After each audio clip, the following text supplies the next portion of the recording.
My name is Louise. I am 32 years old, and I will never forget the night my family dinner turned into an ambush. It was supposed to be an ordinary Sunday, the kind of meal we had shared for years.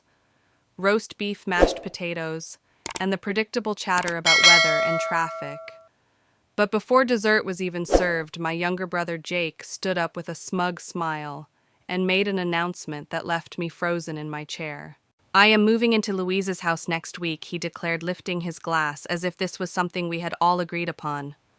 My parents beamed with pride, clinking their glasses as though my home had just been signed over in some secret family contract. The silence that followed in my head was deafening. My heart raced, my palms tingled with heat, but outwardly I managed to smile. What they did not know was that 24 hours earlier, I had signed away the deed to my so-called dream home. While Jake thought he was claiming a free ride, I had already made the hardest decision of my life. Let me back up. 8 years of relentless saving, skipped vacations, endless overtime, and quiet dinners alone had led me to that house. A charming craftsman with original hardwood floors, built-in shelves, and the bay window I had always imagined sitting beside with a cup of coffee. To anyone else, it was just a house. To me, it was proof that I had carved out independence in a world that had never handed me anything for free. My parents liked to call me the reliable one. I was the child they could count on to follow the rules, work hard, and make them proud. Jake, 3 years younger, was sensitive. That word became an excuse for every tantrum, every failure, every bad decision. As a little girl, I had to work 2 weeks to save allowance for a toy. Jake would scream in the middle of a store and walk out with the latest gadget. When I was 17, I worked 2 jobs to pay for textbooks. Jake spent his days playing video games and sleeping in. The rules were always different for him. That pattern followed us into adulthood. I carried student loans, paid rent on time, and slowly climbed the ladder at a real estate firm. Jake floated from job to job, leaving a trail of excuses behind him. Bad managers, bad luck, toxic workplaces.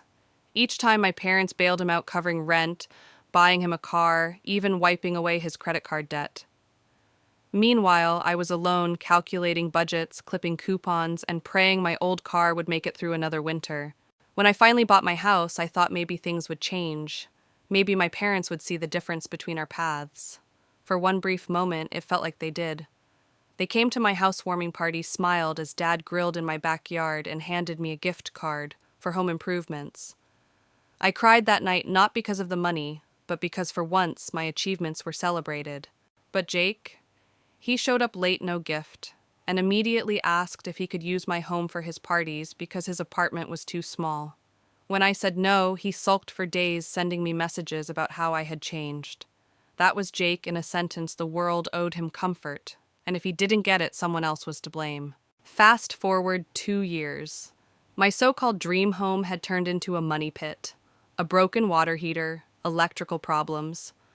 Then the final straw, $7,000 for plumbing repairs I could not afford.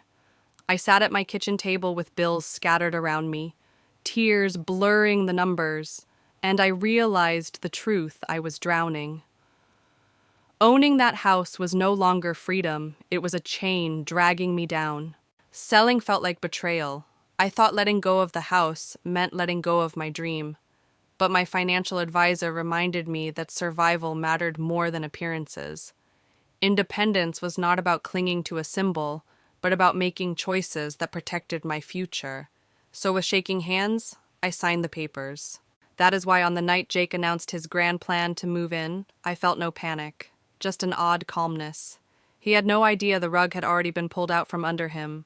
This was no longer about him winning and me losing. This was about me reclaiming control of my life. By me, I need... And I was ready to reveal a truth that would shatter the illusion my family had built. When Jake dropped that line at dinner, "I am moving into Louise's house," my parents clapped like it was the most brilliant solution in the world. They thought it was settled. They thought I would nod, smile, and open my door, as though my years of sacrifice were a gift for Jake to unwrap. I kept my face calm, but inside my chest a storm was building. Not from fear, no, that had passed. This time it was a strange mix of relief and defiance. Relief because I already knew the truth. Defiance because I had spent a lifetime watching my family bend the rules for Jake, while demanding discipline from me. But before I tell you what happened next, let me pause here. If you have ever been in a family where one child carried all the responsibility while another floated free, you know how heavy that burden feels. Drop a comment telling me where you are watching from, because family stories like this resonate everywhere. And if you believe in standing up for yourself, hit that subscribe button so you do not miss more stories like this. Back to that night. The table was set with china we usually only saw on holidays. A chilled bottle of champagne sat unopened, waiting for Jake's big announcement. The glances between my parents and him told me they had rehearsed this moment.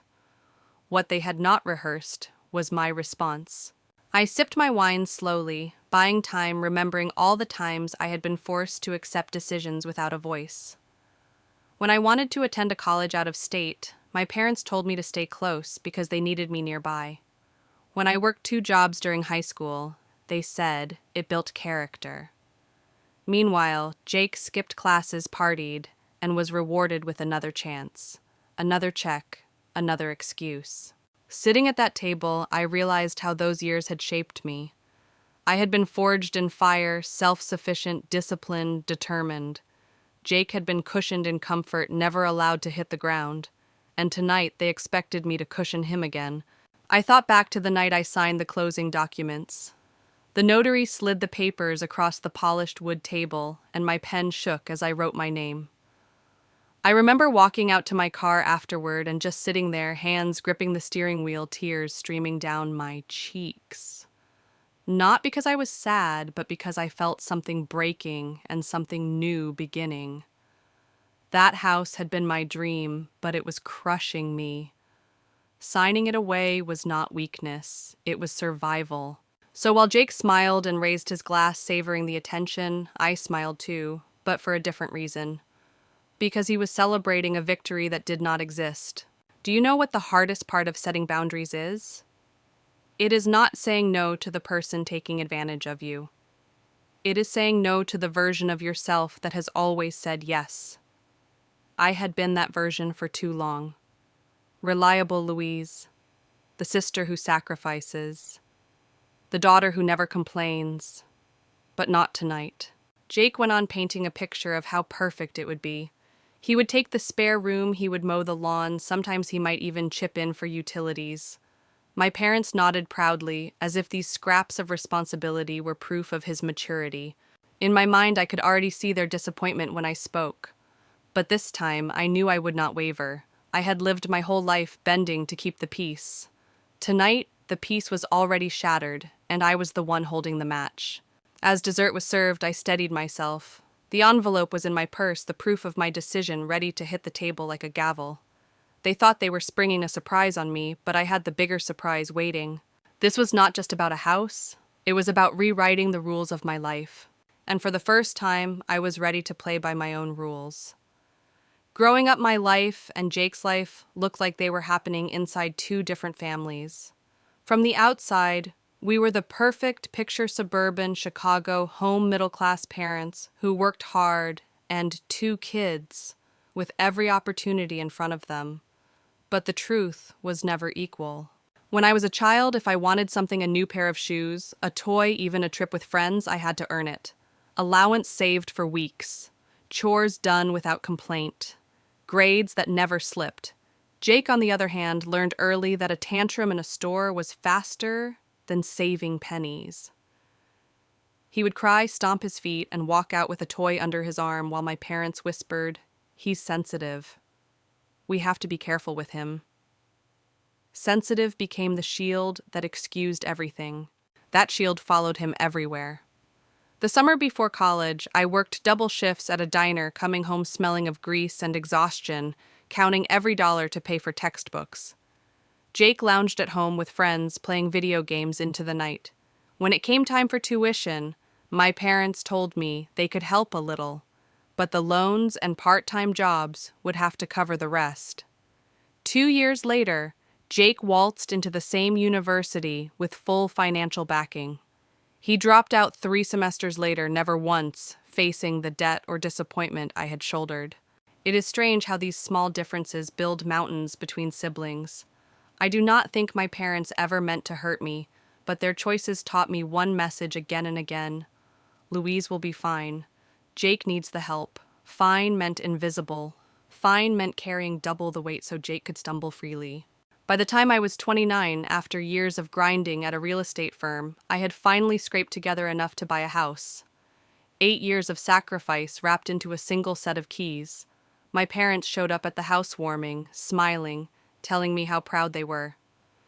Yet even that day, Jake arrived late giftless and complained about his latest girlfriend. When he did notice the house, it was only to ask if he could host a party there, since his place was too small. I said no. He sulked for a week, sending me messages about how I had changed. Changed, yes. I was finally protecting what I had built. Looking back, I see the pattern clearly. My independence was treated like a given, his dependence like a problem for everyone else to solve. It is no wonder my parents thought he could move into my house without even asking me. They had spent decades making decisions that placed his comfort over my boundaries. But here's the thing, those childhood memories, those unfair comparisons, they became the fuel for my strength. Every time I was told no, I found another way to say yes to myself. Every time I had to pay my own way, I built resilience that Jake never learned. And yet I will admit part of me carried resentment, a quiet bitterness that lived under my skin.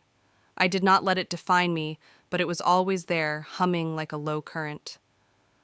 The night of the family dinner when Jake announced his big plan, that current surged into something sharper. Because in that moment, I understood what I had been training for my entire life.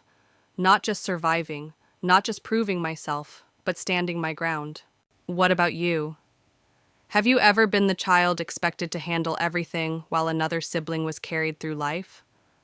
Drop your story in the comments, because I know I am not the only one who grew up in that shadow. The past and the present collided that night.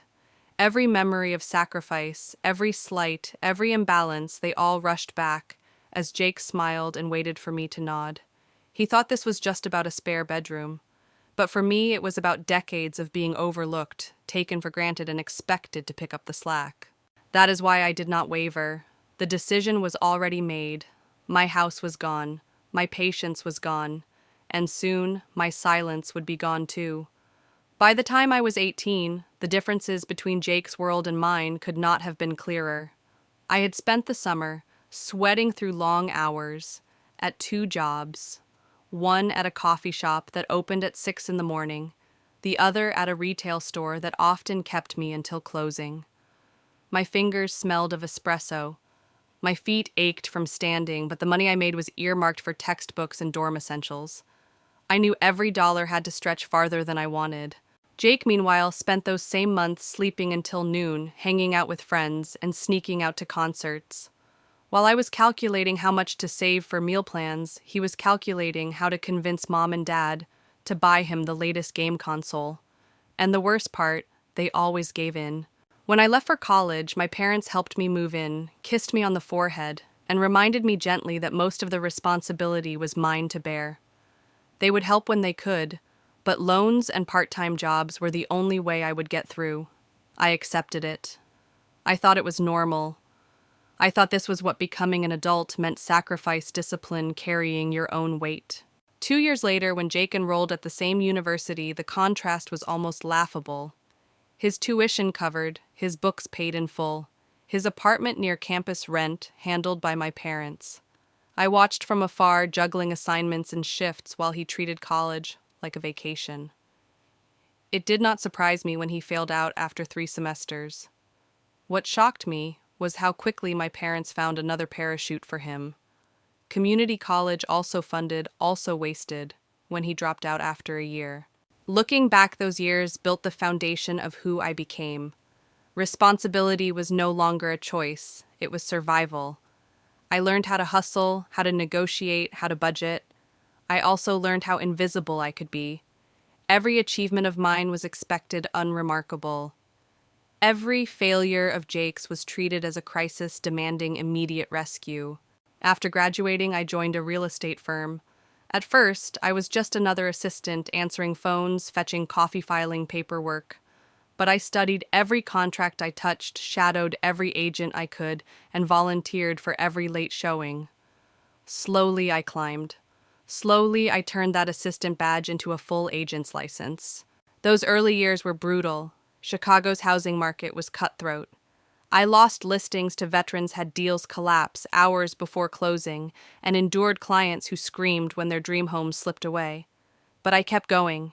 Every commission check, no matter how small, had a slice carved out for one goal: my own house. While friends took vacations, bought new clothes, or upgraded cars, I skipped luxuries. I built savings like a fortress. Jake, of course, cycled through jobs the way some people cycle through hobbies: bartender, retail clerk, insurance trainee. Every time he had an excuse, every time my parents cleaned up the mess, they called it support. I called it enabling. By the time I turned 29, the years of sacrifice had stacked into something tangible enough for a down payment. When I found that 3-bedroom Craftsman, it felt like destiny. Original hardwood floors, sunlight streaming through bay windows, a garden waiting for my touch. It was everything I had imagined. Signing those papers, holding those keys, I cried in my car. I thought finally. Finally, I have proof that my choices, my discipline, my exhaustion mattered. That house was more than shelter. It was my identity carved into wood and stone. It was my freedom. At least that was what I believed in those first few months.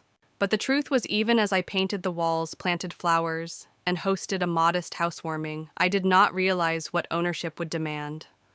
The leaks, the repairs, the endless bills, they lurked beneath the surface. Still, I did not complain. I had built this dream, and I would not let anyone see the cracks. What I did not know then was that the cracks in the house were nothing compared to the cracks in my family, and those cracks were about to widen into an earthquake. The day I finally walked into my own home, it felt like stepping into a dream. A 3-bedroom Craftsman, tucked into a quiet neighborhood, with a bay window that flooded the living room with soft morning light. The original hardwood floors creaked under my shoes, and instead of feeling old, they felt alive, as if they carried stories waiting to merge with mine. I had stretched my budget to its limit, fought tooth and nail for the mortgage approval, and nearly collapsed from relief when the keys landed in my hand. Sitting in my car outside that house, I cried for 10 straight minutes. Not tears of sorrow, but the release of 8 years of sacrifice. Every shift I had worked, every vacation I had skipped, every coupon I had clipped, they had all led to this. When I hosted the housewarming party, my parents came with wide smiles. Dad grilled in the backyard, Mom helped me arrange furniture, and for once they seemed to celebrate me as much as they celebrated Jake in all his failures. They even handed me a gift card to a home improvement store. Small, yes, but it meant acknowledgement. For a few fleeting hours, I felt like the daughter who finally earned recognition.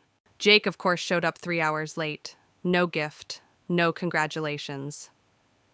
He parked himself in the living room and launched into a monologue about his girlfriend troubles. When he did finally glance around, it was only to ask if he could throw a party at my place since his apartment was too cramped. I told him no. The following week, he sent a series of sulking texts accusing me of being stuck up now that I had a house. That was Jake unable to celebrate anyone else because he lived inside his own bubble of entitlement. But I ignored him. For the next 2 years, I poured myself into making the house mine. I painted the walls, planted a garden, hunted down furniture that matched my style, instead of settling for hand-me-downs. Every corner reflected my taste, my effort, my independence. Yes, the mortgage payments were heavy. Yes, surprise repairs sometimes threatened my budget.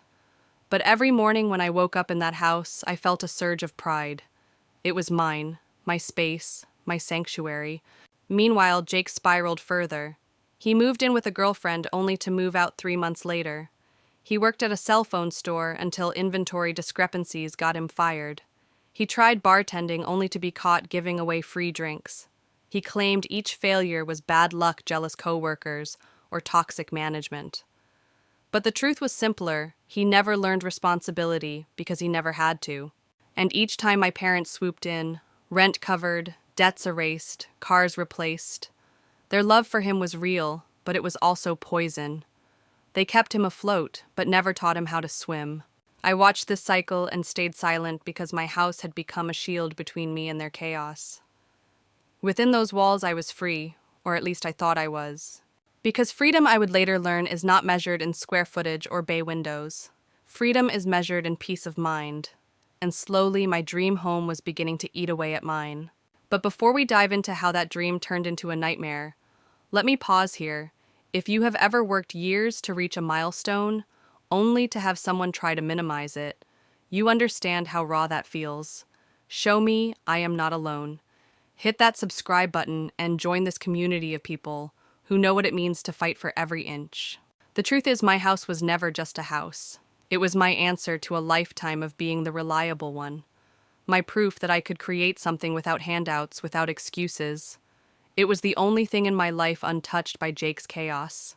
And yet the cracks were already forming. In the walls, in my finances, in my carefully built illusion of security. I just did not know it yet. For Jake, life was a carousel of short-lived jobs, broken promises and excuses polished to sound like tragedies. I watched the cycle repeat itself so many times that it became predictable, almost scripted. He would land a new job boast about his potential, mess up within weeks, then blame the boss, the coworkers, or the system. And just when the consequences should have hit him hardest, my parents stepped in with open wallets. He tried bartending once. I remember how proud he was on his first night talking about tips and networking opportunities. A month later, he was fired for giving free drinks to his friends. His explanation: the manager was jealous that customers liked me better. After that, he worked at a cell phone store. I had just closed a big deal that week and stopped by the store to surprise him. I caught him leaning on the counter, scrolling through his phone while a frustrated customer waited. 2 weeks later, the store discovered inventory discrepancies. Jake insisted someone was framing him. Next came the insurance job. All he needed to do was study for the licensing exam.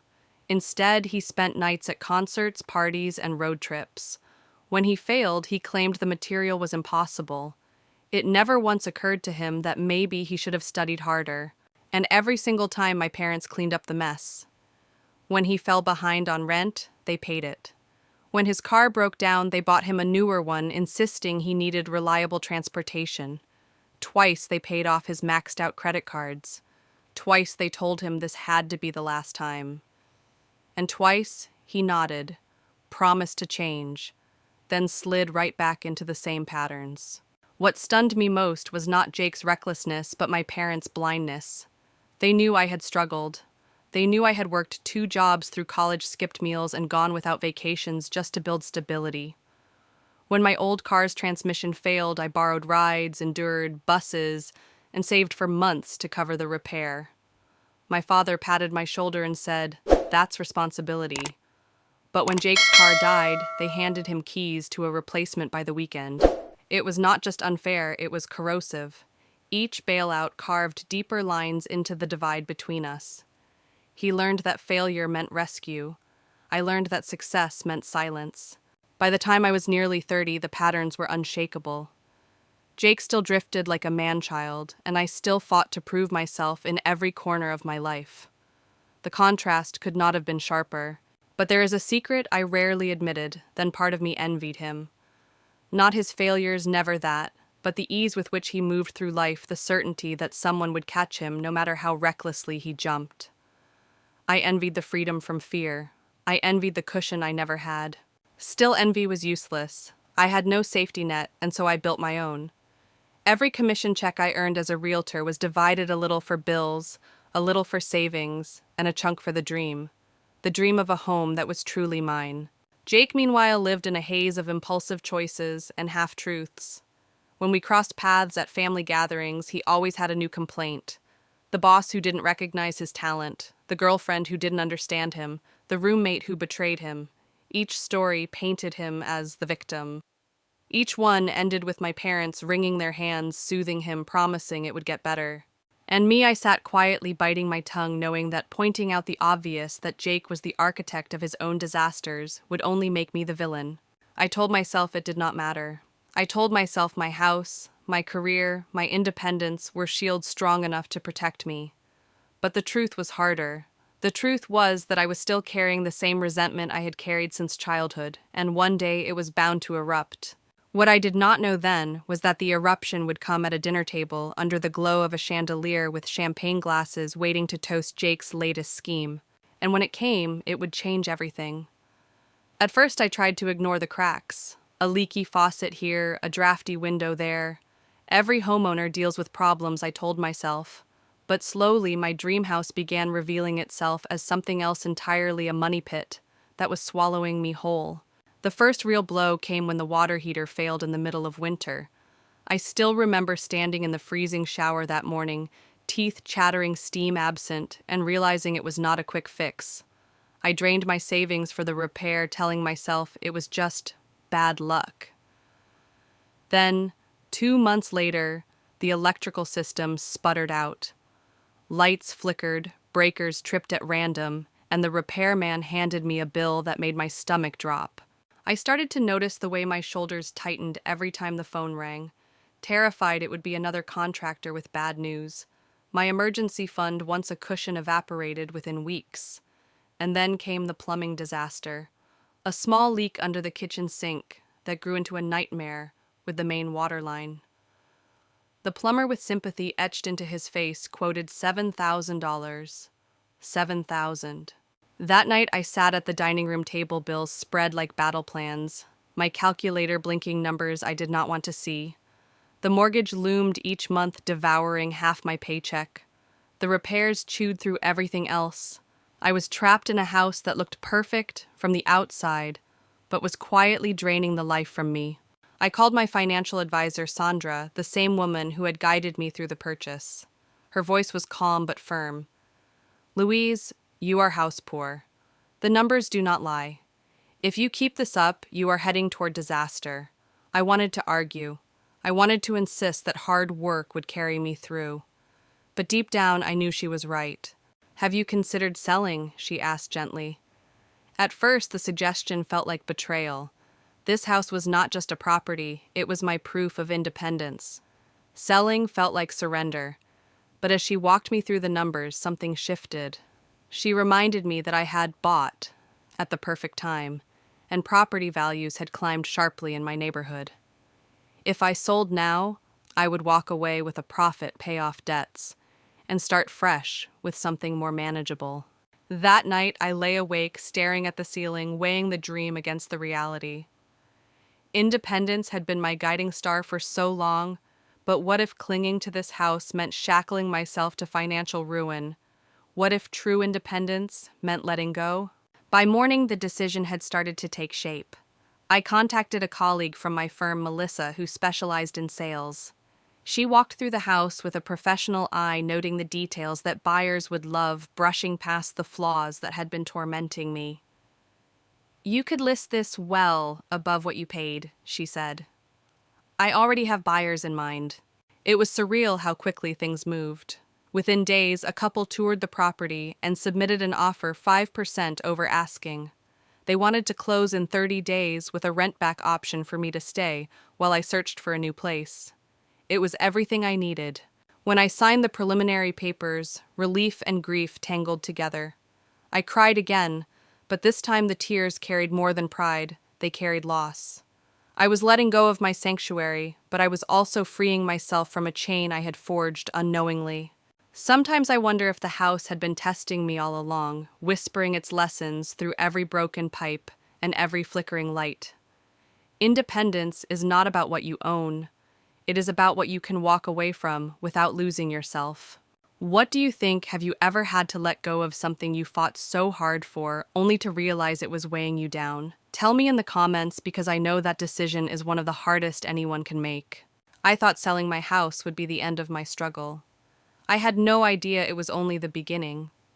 Because while I was quietly preparing to move forward, My family was secretly preparing to pull me backward, straight into Jake's chaos.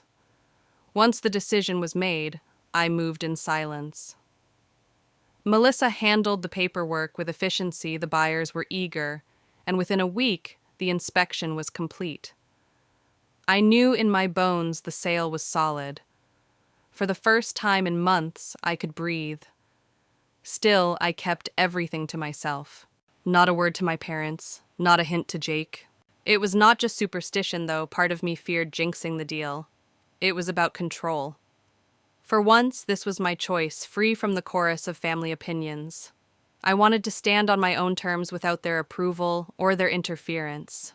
That week, the calls from my parents began. At first, I thought it was coincidence.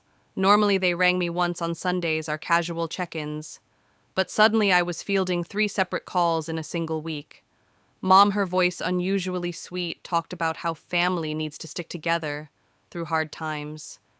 Dad chimed in about how our generation has to support one another. Their words were vague, padded with platitudes, but the undertone made my stomach knot. Then Jake started texting. After months of radio silence, he suddenly wanted to know what internet provider I used, what speed I paid for which bedroom had the best natural light. He even asked for the dimensions of my spare room, wondering aloud if a king-sized bed could fit. The audacity of it made me laugh at first. My spare room was my home office, stacked with files and papers, a space where I pulled late nights preparing deals. There had never been a bed in that room, and there never would be. Yet Jake spoke as if it were already his. I brushed it off, telling myself it was just Jake being Jake careless, entitled, living in a world built from assumptions. But deep down unease was creeping in. My parents' sudden warmth, Jake's sudden curiosity together, they spelled a plan, and I was not part of it. Meanwhile, life outside the family circus grew heavier. Work consumed me, a high-maintenance client, changing her requirements every hour, demanding I produce miracles from thin air. At night, the house reminded me of why I had made my choice. Pipes moaned, floorboards shifted, shadows whispered that I was right to let it go. Still, the timing of my parents' sudden interest gnawed at me. Had they been plotting something? Did Jake already assume he would land in my home, once again cushioned from consequences? One evening after another, draining call with Mom about how young people today don't understand sacrifice. I hung up and stared at the ceiling. She meant me. Her sacrifice had always been about rescuing Jake, about pretending his failures were storms that no one could weather without help. That was when it clicked. They had made their decision. They had already agreed on what was best for me. They just had not told me yet. The thought was suffocating. My house, the one I had fought for, bled for, cried for, was being discussed behind my back, parceled out like community property, and they expected me to smile and accept it. But what they did not know, what none of them could know, was that I had already chosen my way out. The sale was moving forward. The deed was days from changing hands. The house they thought belonged to Jake's future already had new owners lined up. I began to imagine their faces when I told them. The shock, the confusion, the realization that I was not the reliable daughter to be volunteered anymore. Still, I kept quiet. I wanted the ink on the closing papers to be dry before I revealed the truth, because I knew once I did, the storm would break. And when it broke, I wanted to stand on solid ground, not with a deal dangling in limbo. So I waited, patiently, calmly, with the documents tucked safely in my bag and a fire building quietly inside me. What I did not realize was that my parents had already set the stage. The next family dinner would not be a simple meal. It would be a performance, and Jake would play the star role until I walked in with the twist no one saw coming. That Sunday, I walked into my parents' house at exactly 5 o'clock, the way I always had. The smell of roast beef and garlic mashed potatoes filled the air, the kind of comforting aroma that usually softened my nerves. But the moment I stepped into the dining room, something felt off. The table was set with the good china plates I had only seen on Christmas or Thanksgiving. A bottle of champagne sat chilling in an ice bucket, the cork still sealed, waiting. My parents greeted me with 2 bright smiles. Dad clapped me on the back, calling me Reliable Louise, his favorite label for me. Mom fussed over the circles under my eyes, suggesting I worked too hard. Their voices were syrupy heavy with anticipation. I tried to act casual, but a pit formed in my stomach. They were hiding something, and I was about to find out what. The minutes ticked by, and both of them kept glancing at the window, waiting. At 5:20, the front door opened. Jake walked in not his usual disheveled self, but cleaned up with a fresh haircut, a pressed button-down, and khakis instead of his worn-out jeans. He even carried a gift bag and a bottle of wine wrapped in tissue. My mother nearly swooned, praising him like he had reinvented himself. I knew better. This was theater, a performance carefully staged, and I was the only one who hadn't been given the script. We sat down to eat, but the air was stiff, every bite of food followed by awkward silences and loaded glances. Jake was placed at the head of the table, a seat normally reserved for Dad. My father took the foot, leaving Mom and me on either side like props in their play. Finally, Mom leaned forward, her tone sweet but deliberate. "That big, beautiful house of yours must feel awfully empty, Louise. All that space just for one person." I set my fork down slowly. It's exactly the right size for me. My office takes up one room and the other is for storage and guests. "But surely you get lonely," she pressed. "Such a big house for just you." Dad jumped in, voice deep and serious. "Family should stick together, especially in tough times. That's what I always say." Jake nodded solemnly, pretending to embody wisdom he had never earned. I sipped my wine, letting them circle around me with their rehearsed lines waiting for the climax. And then it came. As dessert was served, Jake cleared his throat dramatically and reached for the champagne.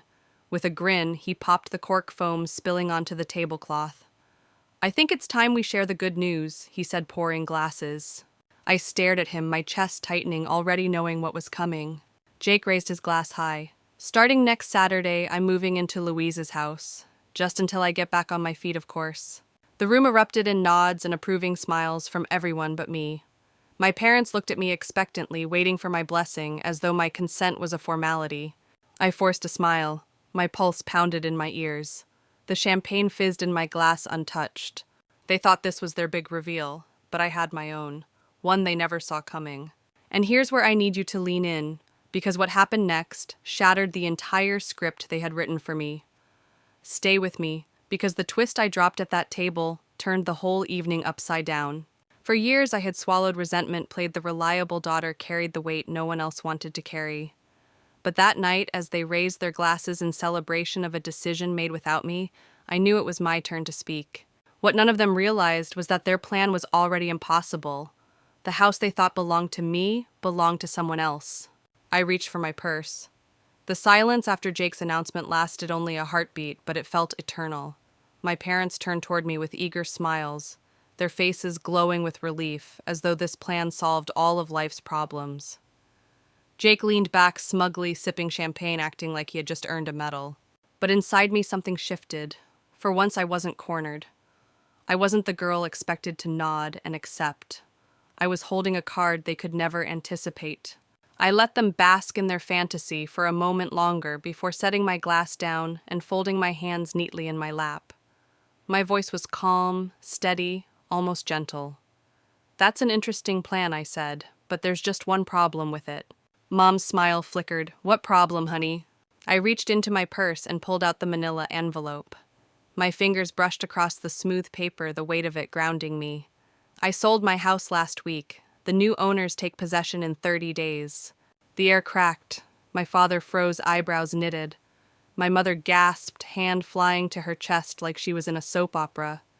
Jake's mouth dropped open, his champagne glass hovering midair. "You're joking," he finally blurted. "This is some kind of payback prank, right?" I laid the documents on the table, sliding them toward him. Not a prank. The inspection was completed Tuesday. Contingencies cleared Wednesday. We closed Thursday afternoon.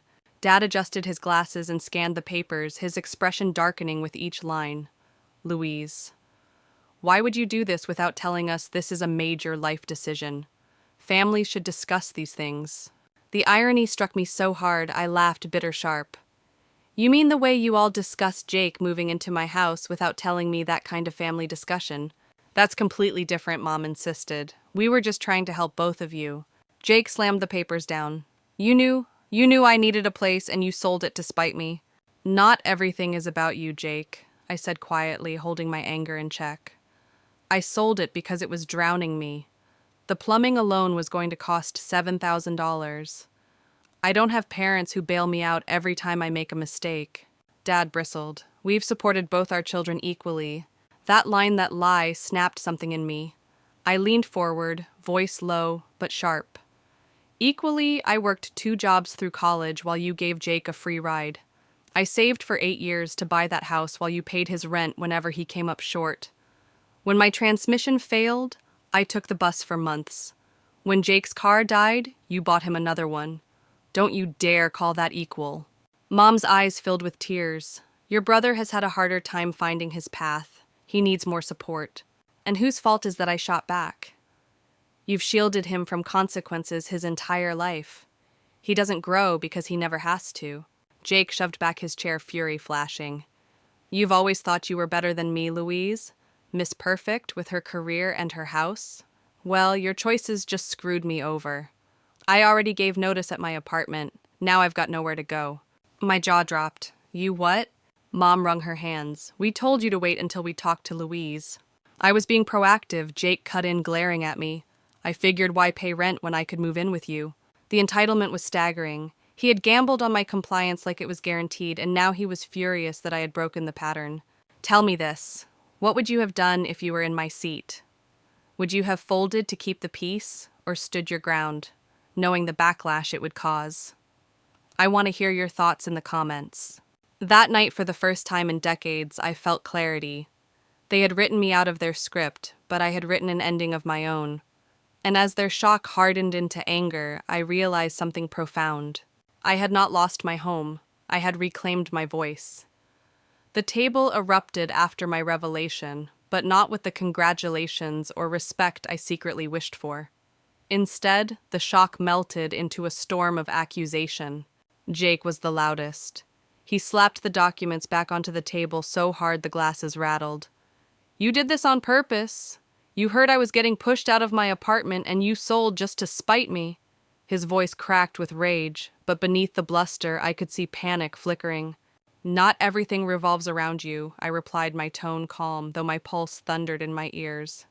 I didn't sell the house because of you. I sold it because it was draining me. $7,000 for plumbing repairs, more for electrical. My finances were bleeding. I had to make a choice and I chose myself. Dad leaned forward, jaw tight. That's unfair, Louise. We've always been there for both of you, equally. I laughed bitterly before I could stop myself. Equally, do you really believe that I worked 2 jobs through college while you gave Jake a free ride, which he wasted? I saved for years to buy that house while you covered his rent every time he fell short. You bought him a car when his broke down. When my car died, I was told to take the bus. Don't stand there and tell me it was equal.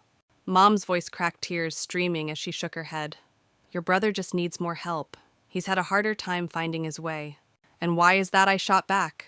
My voice trembled, not from fear, but from years of swallowed resentment breaking free.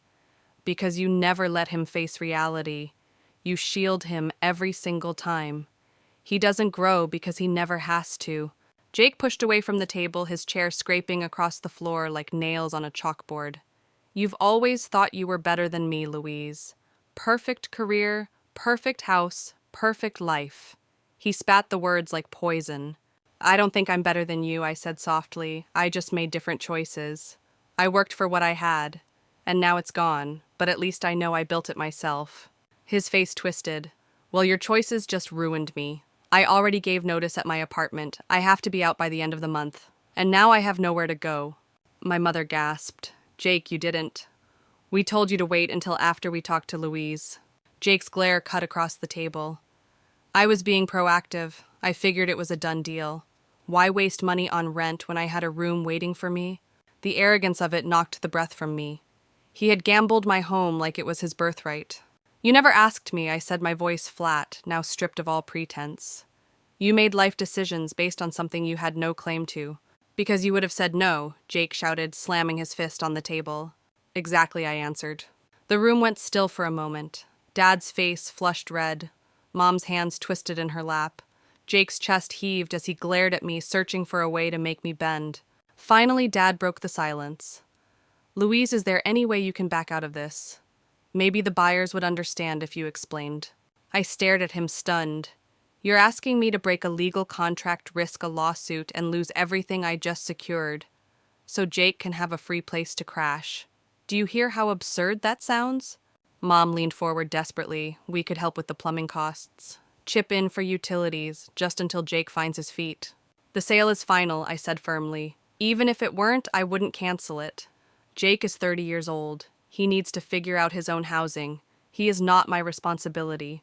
Jake shoved away from the table and stormed toward the door. Thanks for nothing, sis. Really feeling the family love right now. The front door slammed so hard the china cabinet rattled. Mom crumpled into her chair, sobbing. How could you do this to your brother? He's going to be homeless. I shook my head. He's not homeless. He has options. He could get a roommate, rent a studio, or here's a thought, stay with you. After all, it's not my job to fix this. Dad's eyes flickered uncomfortable. We would offer, of course, but your mother converted his old room into a craft space. The guest room is full of storage. Convenient, I said dryly. So you expect me to sacrifice while you keep your craft room and storage space intact? Their silence told me everything. For years they had viewed me as the fallback plan, the safety net, the one who would bend, but not anymore. I stood gathering the documents. This isn't about me being cruel. It's about me finally drawing a line. Jake is an adult. He can solve his own problems. I won't carry him anymore. For once I left that table not as the reliable daughter, but as a woman who had finally chosen herself. The moment Jake stormed out, the house echoed with the slam of the front door. My mother's sobs filled the silence, her shoulders trembling as she whispered, "How could you do this to your brother? He has nowhere to go." Something inside me snapped. Years of buried frustration rose like a tide I could no longer hold back. I leaned forward, my voice steady but sharp. He does have somewhere to go. He has you. He has Dad. He has friends. He has options. What he doesn't have is accountability, and you've made sure of that. Dad bristled. We've done our best for both of you. My laugh was hollow, bitter. Your best? I paid my own tuition while you handed him a free ride. I pulled double shifts at a diner while he partied every night.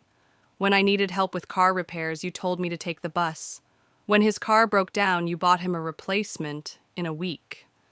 And now, you tell me this has been equal.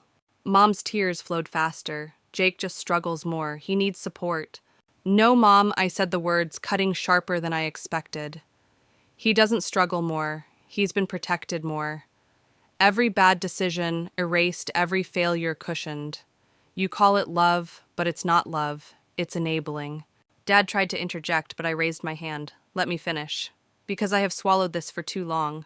My chest tightened as memories spilled out, sleeping on a lumpy dorm mattress, because I couldn't afford better clipping coupons to stretch groceries walking home late at night, because the bus was all I could afford. I remembered the ache in my feet after double shifts, the knot in my stomach when rent was due, the way I cried quietly over bills I didn't know how to pay. And through all of it, I had heard the same refrain, Louise will be fine. Jake needs us more. I looked at both of them, now my parents, who had always claimed fairness. You never asked if I was fine. You assumed. And the truth is, sometimes I wasn't fine. I just didn't have the luxury of failing the way Jake did. Mom shook her head, whispering through her tears, we only wanted to help him find his way. Then why did it always mean pushing me aside? I asked, my voice breaking now. Why was my hard work invisible while his mistakes demanded all your energy? Why did I have to prove my worth while he only had to prove his need? For the first time in years, both of them were silent. Dad's eyes softened, a flicker of shame crossing his face. Mom gripped the tablecloth like she could anchor herself against my words. I leaned back, breath trembling, and for a moment the weight of everything I had carried felt lighter. Not gone, but spoken, at last. Jake wasn't here to hear it, but maybe that was better. This was not about him alone. This was about the imbalance that had defined our family for decades. And yet beneath the anger, a question pulsed, would anything change? Or would they keep circling the same cycle, bending rules for him, demanding sacrifice from me? I didn't know, but for the first time I had said it out loud. For the first time I wasn't silent.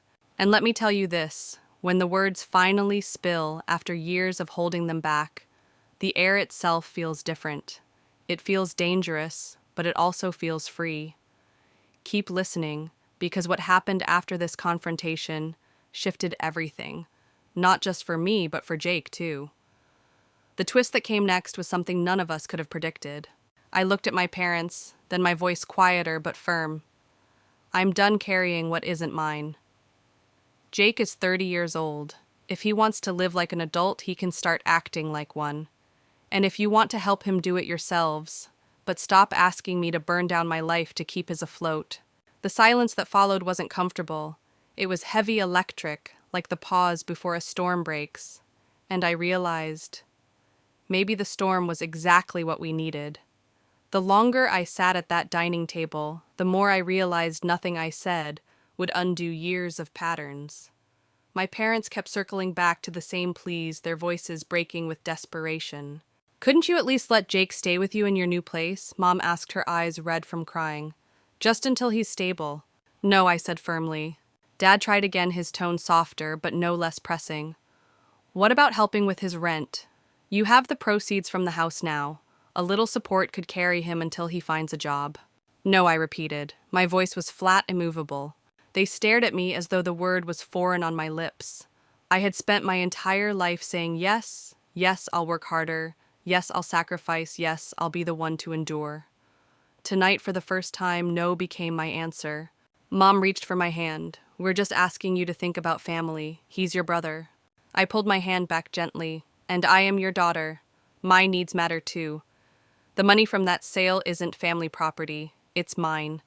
It's the safety net I've never had, the one you always gave Jake. I will not hand it over now. Dad sighed heavily, looking down at his plate. You've always been so capable, Louise. That's why we leaned on you. Jake. He just struggles more. Because you never let him face his struggles, I countered. Every time life tried to teach him responsibility, you erased the lesson. And now you expect me to keep doing the same. I won't. Not anymore. The room went quiet. I could see the fight draining from them, replaced by something else. Something closer to recognition, though they would never say it outright. I stood gathering my papers into the envelope. I love you both, but I am not Jake's safety net. He is 30 years old. His housing, his debts, his future, that's his responsibility, not mine. Mom's tears started fresh, but she didn't argue. Dad rubbed his forehead, looking older than I'd ever seen him. I walked to the door, my purse slung over my shoulder, my steps steady even as my heart raced. Before I left, I turned back. I hope you'll help him in ways that actually make him grow. But I can't keep burning myself to keep him warm. And with that, I left. Driving home, the night air felt cool against my skin, and for the first time in years, I didn't feel like the reliable daughter. I felt like someone who had taken back her life. Of course, the backlash came fast. Jake flooded my phone with messages, angry rants, guilt trips, even accusations that I had ruined his life. My parents shifted tactics, calling daily to negotiate. Couldn't I just lend him money? Couldn't I just compromise extended family? Wade in two, parroting stories about how they had helped siblings during tough times. None of them seemed to realize the difference between helping and being exploited. I kept my replies short, calm, consistent, no. Every time I said it, the word grew easier, stronger. If you've ever had to set boundaries with family, you know how terrifying that first no feels, and how freeing it becomes when you finally stand your ground. Subscribe and be part of this community, because these stories are not just mine, they're ours. And together, we prove that boundaries are not cruelty, they're survival. For once I was not bending. For once I was not the safety net. And though the guilt stung, I knew this was the only way forward for me, and maybe eventually for Jake too. It was only a matter of time before Jake showed up in person. One evening, as I pulled into my driveway, his car was already there, parked crookedly across the curb, like he owned the space. He sat on the steps, arms folded, staring at the ground. When he looked up, his expression wasn't anger, it was desperation, mixed with resentment. "Nice of you to tell me you were moving," he muttered as I walked past him with my keys. "I don't owe you that information," I replied, unlocking the door. "But you're here now, so say what you came to say." He followed me inside without an invitation, scanning the half-packed boxes stacked against the walls. So you're really doing it, selling the house, moving out. The papers are signed. The buyers take possession in a few weeks, I said, setting down my bag. He sat heavily on the couch, running a hand through his hair. Mom and Dad said I should apologize for how I acted at dinner, so... Sorry, I guess. His voice was flat, unconvincing. I raised an eyebrow. That's it. He exhaled sharply. No. Look, I'm in a bind here, Louise. My landlord won't renew my lease. I've got nowhere to go. I just need some help first, and last month's rent, maybe the security deposit. I'll pay you back as soon as I get a job. The old pattern stretched before me like a well-worn road. Jake and Crisis family pressured to rescue him. Promises made promises broken. I could almost hear Mom's voice in my head. He just needs support. He'll do better this time. For a moment I wavered. The proceeds from the sale meant I could afford to help. But then I remembered the countless times money had evaporated into Jake's excuses. Every loan that had quietly become a gift. Every crisis that had turned into a pattern. No, I said firmly. His head snapped up. No, you're really going to let your brother be homeless. You're not homeless, I countered. You could get a roommate, rent a room in a shared house, even crash with Mom and Dad for a while. He scoffed. Roommates are for college kids. And I'm not living with Mom and Dad in the middle of nowhere. There's no nightlife, no scene. I almost laughed. So you're not out of options, you're just out of comfortable ones. His face hardened. You've changed. Ever since you bought this place, you think you're better than the rest of us. I shook my head. I haven't changed. I've just stopped apologizing for having boundaries. The words hung in the air, sharp and final. For once, I didn't rush to soften the blow. Jake stood pacing. You don't get it. This isn't just about me. Family is supposed to help each other. Family is supposed to support each other, yes. But support isn't the same as rescue. You've been rescued your whole life. How has that worked out for you? His jaw clenched. So you're just going to slam the door in my face? I'm saying no, I replied quietly. For once, I'm putting myself first. He grabbed his jacket and stormed toward the door. Fine. Enjoy your tiny new apartment while I figure out how to survive without you. The door slammed, leaving the walls vibrating. I sank into the silence, my body trembling from the confrontation. It hurt. It always hurt to draw lines with family. But under the sting, I felt something else. Relief. Freedom. For the first time, I had refused to be pulled back into the cycle. For the first time, I had chosen myself instead of his chaos.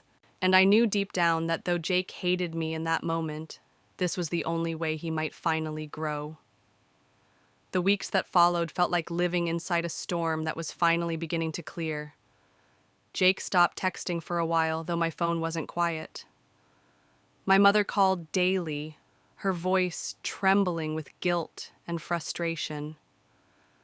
My father tried to mediate, slipping into negotiations as if this were a business deal. Extended family chimed in with their opinions, reminding me that family sticks together. But I held my line. The sale closed, the check was deposited, and for the first time in years, I had real financial breathing room. I rented a modest one-bedroom apartment downtown, modern low maintenance, and most importantly, mine. No leaky pipes, no crumbling wiring, no looming mortgage. For the first time, peace didn't feel like a luxury. It felt like my new baseline. Meanwhile, something remarkable began to happen. My parents, forced to absorb Jake into their home when his lease ended, started discovering what I had been saying all along. He stayed out until sunrise, left dirty dishes in the sink, and resisted every request for responsibility. But this time they didn't fold. My mother set rules. My father backed her up.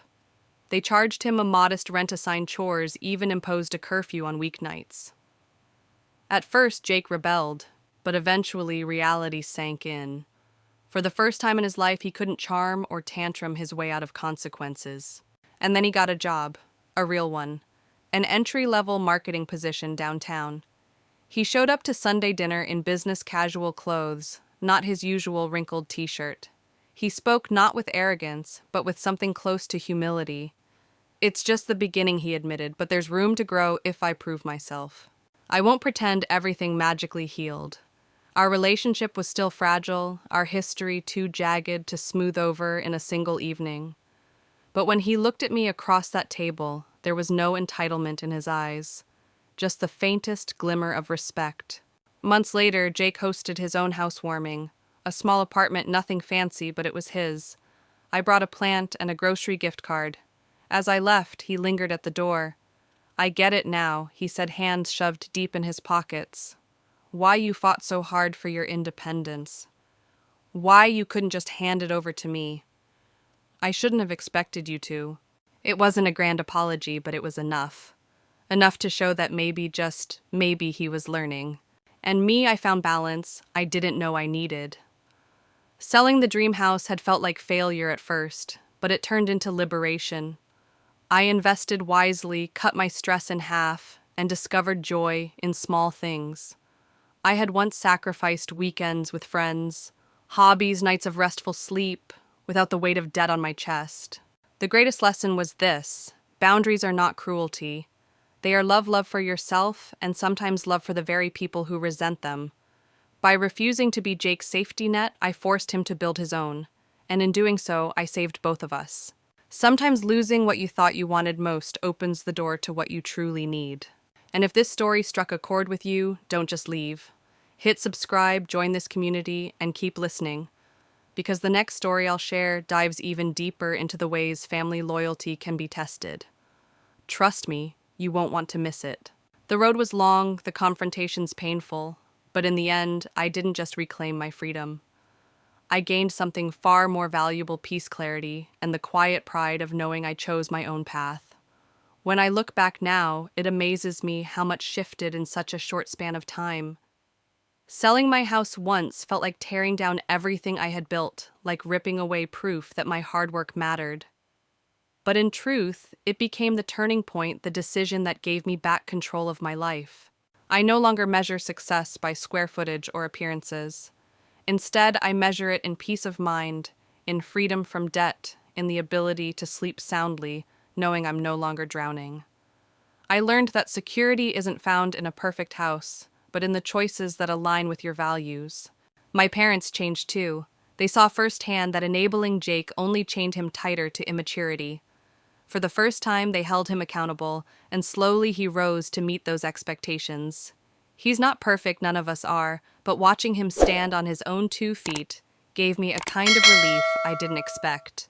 And as for Jake and me, we will never erase the years of resentment. But we found a middle ground built on mutual respect. Sometimes that's all family can be, choosing to move forward without pretending the past didn't happen. The most profound lesson, though, was one I didn't expect. Boundaries are not walls to keep others out. They are doors that let you decide who and what belongs inside your life. Setting them is not selfish, it's survival, and sometimes it's the greatest gift you can give both yourself and those you love. So yes, I lost a house, but I gained something greater. A dream life not built on fragile appearances, but on wisdom, peace, and authenticity.